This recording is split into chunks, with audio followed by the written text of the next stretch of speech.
It's an official stamp of approval on one of the worst terrorist attacks that took place in India.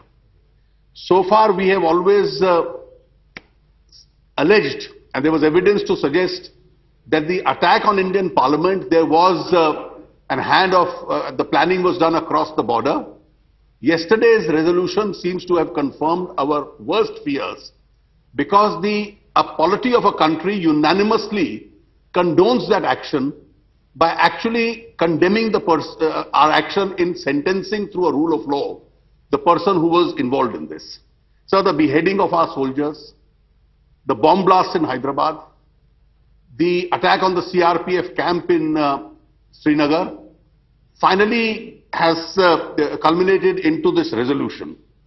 And this clearly now shows what the intention of Pakistan in this matter seems to be. The government of India will now seriously have to consider how to deal with Pakistan in this situation. The Honorable Prime Minister has in the past been very magnanimous to say that he is willing to walk an extra mile. After a series of these provocations, we would like to urge him that forget a mile, he should now forget walking even an extra yard. Pakistan doesn't deserve this. And as long as this resolution remains, the question of a continued dialogue with Pakistan, which is approving, showing sympathy for terrorist attacks in India, I think we should seriously forget discussing any serious issue with them through a structured dialogue. And therefore, Pakistan will now have to walk an extra 2 miles rather than our Prime Minister wanting to walk an extra mile if we are wanting to normalize relations. With these kind of resolutions, normalizations of relations itself will not be possible.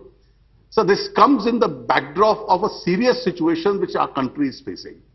Whether it is Male or it's Rome or it's Islamabad, I think we seriously need to discuss our foreign policy and where it is leading us, because if India can be kicked around in this manner internationally, then there is something seriously wrong on in the manner in which we are managing our external affairs. So I would urge you to kindly fix a date so that the Honorable Prime Minister and the External Affairs Minister are here, they make a statement, and this House gets to discuss this issue at length. Thank you very much.